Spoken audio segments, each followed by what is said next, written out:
Staff Sergeant Daniel Carter wasn't supposed to be home for another 3 months. His deployment overseas had been extended twice, and every time he called, he heard the same thing in his daughter's voice. She tried to sound brave, but the sadness always slipped through. Emma Carter was 8 years old, with a gap-toothed smile and a habit of counting days on a calendar taped to her bedroom wall. She crossed off every square with a red marker. Every night, she whispered, "Be safe, Daddy," before going to sleep. Daniel had missed birthdays, school plays, scraped knees, and bedtime stories. He watched his daughter grow through a cracked phone screen and blurry video calls. When he finally got the news that he was being sent home early due to a unit rotation change, he didn't tell anyone. Not his wife Sarah. Not his parents. Not even Emma. He wanted it to be real. He wanted to see their faces when Hope walked through the door. Sarah was in the kitchen that afternoon, folding laundry and listening to the hum of the dishwasher. Life had become a routine of quiet strength work, school pickups, bills, and pretending everything was fine. She hadn't cried in front of Emma in months. She thought she heard a noise near the front door but ignored it. Then she heard footsteps. Daniel stood there, duffel bag in hand, still in uniform, heart pounding harder than it ever did in combat. Before Sarah could scream or cry, before she could even speak, Emma came running down the hallway holding a piece of paper. It was a handwritten letter. She stopped suddenly when she saw him. The world seemed to freeze. Her eyes widened. The paper slipped from her hands and floated to the floor. For one long second she didn't move. Then she whispered, "Daddy," like she was afraid he might disappear if she said it too loud. Daniel dropped to his knees.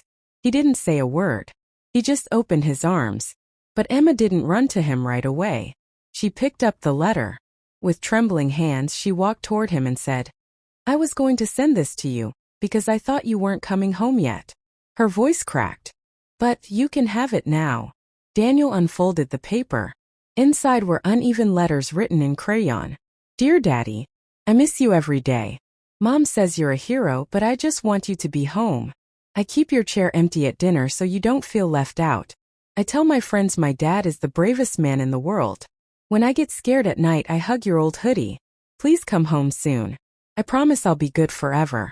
Love, Emma." Daniel broke.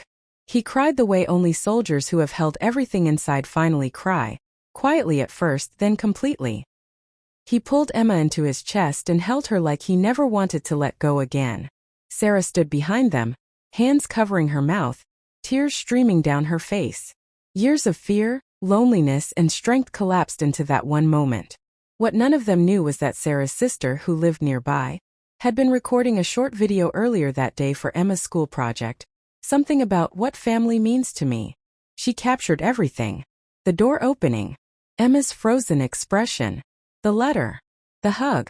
That video would later be shared online. Within days it spread across America. Millions watched it on their phones during lunch breaks, in hospital waiting rooms, on late-night couches after long days. Veterans commented about their own children. Single parents talked about sacrifice. Teachers showed it in classrooms. People cried because it wasn't just about a soldier coming home. It was about love surviving distance, fear, and time. Emma went back to school the next week, and her teacher told her, "Your letter helped a lot of people." Emma smiled and said, "I just told the truth." Daniel started volunteering with military families, helping kids write letters to deployed parents.